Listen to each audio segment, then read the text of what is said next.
Look at that buffoony. Oh, not walking, are you? Yeah, you can only walk at midnight. Walk, midnight. Oh, it's 12. Guess I'll watch some Goosebumps. Ugh.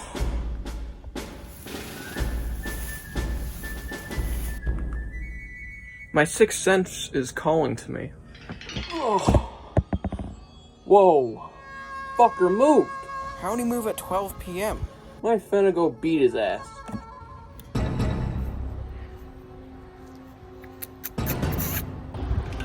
Boy, don't stop moving at this hour. I'll chop off your nutsack.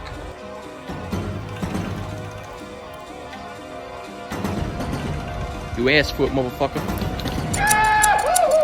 Hey everybody, Goosebumps for Dummies here, back again for another video, and today we're talking about The Scarecrow Walks at Midnight, the 20th book from the first Goosebumps series. And yeah, this book is kind of popular amongst the big fans. Well, it's not like a casual fan, huge thing for them. It is more popular in terms of cult following. This one has a decent cult following of people who just really like this book, and it also sparked a little mascot known as the Scarecrow, which has been featured on various Goosebumps merchandise. He's on a sticker sheet up there on my wall. He's also actually on the binder back there, and on many other things. Whilst being a smaller one, he definitely had an impact because it made this book somewhat memorable, as well as the story in general, and the very popular TV episode adaptation. So yeah, let's talk about it. And now for the blurb. They're alive. What a shitty freaking way to start. It's the most bland tagline ever. It just spoils the book, man. Jody loves visiting her grandparents' farm. Okay, so it's not the most exciting place in the world. Still, Grandpa tells great, scary stories. And Grandma's chocolate chip pancakes are the best. I wish to try them. But this summer, the farm has really changed. The cornfields are sparse, Grandma and Grandpa seem worn out, and the single Scarecrow has been replaced by 12 evil-looking ones. Damn. Then one night, Jody sees something really odd. The Scarecrows seem to be moving, twitching on their stakes, coming alive. Yeah, this book is really darn good in my opinion. Whilst it ain't anything perfect, or well, I'll even say it, not anything absolutely phenomenal, this book really does a lot of great things, and there's some really intense and scary moments in this book, one in particular that I'm very excited to get into. So let's talk about my upsides. Now, I'm gonna be flat out with you guys. Scarecrows freak me the fuck out, alright? I think scarecrows are creepy, and that is thanks to the episode adaptation from the 90s. That episode is really good. Well, it's not being better than this book, I'll say that much. This book further emulated that fear, with some moments that weren't even in the episode, some that were. Some that reminded me of how scary this book was in the episode, because, I imagined the episode, as well as some really freaky shit that wasn't in the episode, right? That is my first upside. This book is really fucking freaky, or should I say, creepy. This book has some genuinely intense scenes in it that, make me shit my pants. It's one of the more, creepy and unnerving Goosebumps books, surprisingly. Let's go into the scenes right now, right? There's a dream sequence. I know. Who loves those? Not me. But this is a good one. This girl imagines her grandparents have been turned into scarecrows. And it is freaky. Like, very freaky. And the episode did that, I think, better because you got to see it actually play out, and that was creepy as hell. And then there's one scene, the scariest scene in this whole book, where this girl is locked in the barn midday, and there's like a sliver of light. You can't see anything. Alright, it's pitch black, and there's a scarecrow in there walking around with her. And she has to narrowly escape as it's chasing her, and she can't even see it. We know by the end of the book it's a scarecrow. It's like, well, no one admitted to pranking her at that point, so it's a scarecrow. And it's just super freaky. Like, holy crap, that scene is scary.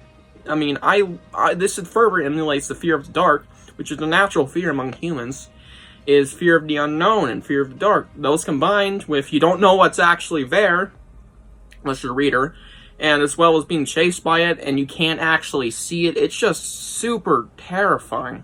One of the freakiest scenes, probably in the whole original series, I'd say. This is like Series 2000 level, makes me shit my pants, for being a freaking kid's book. Yeah, Scarecrow Walks Midnight is really creepy at times, surprisingly. Another thing that I really like are the characters and the setting. The characters are really cool. There is Stanley, I think. He's the uncle character. I believe he is the father of this kid who was also on the farm. His name is Sticks. Okay character. He's like typical, bully character, kind of, especially in the episode. Sorry to bring that up so much. The father character of this kid, Stanley, is really cool, and he has something to do with the plot, and how the Scarecrows are alive. And yeah, he's a really cool character. I also heard theories about how he is maybe autistic or has Down syndrome or something, which I can definitely see in the book. And yeah, I just really like his character for what he has in the book, plot-wise, and just being a generally nice character to read about, as well as kind of understanding. And also, I really like the grandparents. They're fun little characters. They're nice and heartwarming because they're grandparent characters. And also, the main characters are fine. But the setting really emulates the fear of the Scarecrows because, you have nowhere to go for miles. The town is miles out, the nearest town. And, yeah, you just have this giant, massive cornfield, and you have this weak structure of a house that these Scarecrows could probably break down, honestly.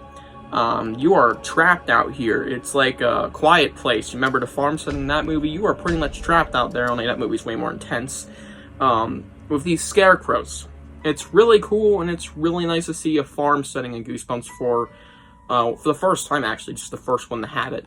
And this was also done in 5th grade zombies, only I think this one did it way better, because the Scarecrows were an active threat throughout the book.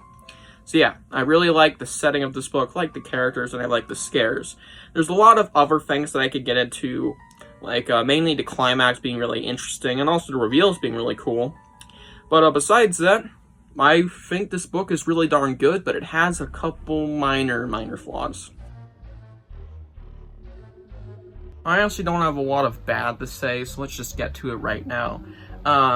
0 threat level for the Scarecrows by the end of the book. They are just not a threat when it comes to what their weakness is, and that is being burned.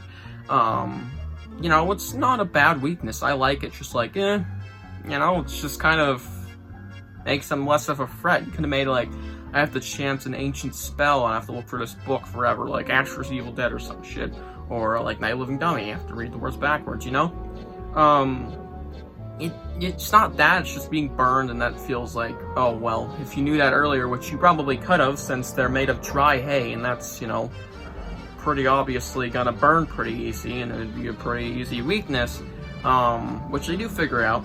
Just damn, it's kind of not a threat when they just pretty much instantly die from that. Sorry if you hear something loud, a plane's going over us. We live right under an airport. Next up, only other weakness, or weakness of the book, sorry, is that it's just kind of Night of the Living Dummy Scarecrows at times. There's the typical fake outs, and that's Sticks pulling pranks on these city kids, as he calls them, which is okay. That happens. Big whoop, doesn't bother me too much. All in all, that was just deduct 0.5. There are little things that bother me at the end of the day. And, yeah. That's about it for downsides, really. As well as this book is amazing. It did have its flaws, but still, it is a great book by the end of the day. So let's get to my score. I give it an 8.5 out of 10. I might raise it to a 9 out of 10 in the future, but for now we're leaving it at 8.5 out of 10. I think this book is great, has a lot of scary moments, and a really cool setting mainly, and just a generally solid story with some nice twists involving a certain uncle-ish character to this guy named Sticks. And it has its flaws at the end of the day, but still it is a really great read that I can see why people love so much. Yeah, I ought to give this a reread at some point. My score would probably go up a lot. And yeah, Scarecrow Walks at Midnight, highly recommended. Such a banger, honestly. So yeah, hope you guys enjoyed the Scarecrow Walks at Midnight book review. Tell me what you think of this book below. I'll see you guys in the next one. Bye.